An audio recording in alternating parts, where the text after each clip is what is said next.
The transport controls are located at the bottom of the session window. But before we get into that, let's talk about the playback cursor, which is what the transport actually controls. The playback cursor is this line here, and it tells you at what point in the session the audio is playing, or recording, if you're doing that. The cursor can be moved manually by double-clicking on the timeline, which is up here, along the top of the leader's seat. And when you move the cursor this way, once you hit play, the audio will start playing at the point you moved the cursor to. These rules also apply for recording, which means you can manually move the cursor right to the point in the track where you would like to start recording. So here's the transport. It controls the movement of the playback cursor. Here is the play button, which begins playback from wherever the playback cursor is. I'll hit the button, and you can see the cursor start to move. Next to the play button is the record button, which starts recording on whatever track is record armed from wherever the playback cursor is. And I'll hit it again, and you'll be able to see the cursor moving, even though we aren't recording anything.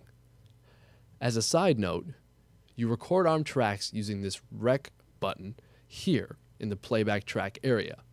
If that doesn't make any sense, please see the videos in the recording section of the Help tab. Other ways to move the cursor are these buttons surrounding the play and record buttons. These two buttons deal with moving the cursor earlier in the session. This button rewinds the cursor. This button takes the cursor back to the very beginning of the session.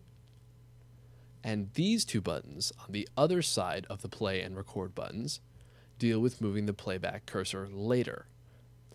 This button fast forwards the cursor, and this button takes you to the very end of the last thing that was recorded. Also along the bottom of the session window is the master volume control, which adjusts the overall volume of the whole session. The click track volume and on-off control are here, and there is a time readout in minutes and seconds and a measure readout, which follows the session tempo, which you can set in this box at the top of the session window. These are all fairly self-explanatory and will come in useful when you begin recording and mixing down your tracks. The big thing for me is the click track volume, because it can be pretty loud. As always, if you have any questions or comments about the transport controls or anything in the session window, please email techsupport@ejamming.com. Thanks.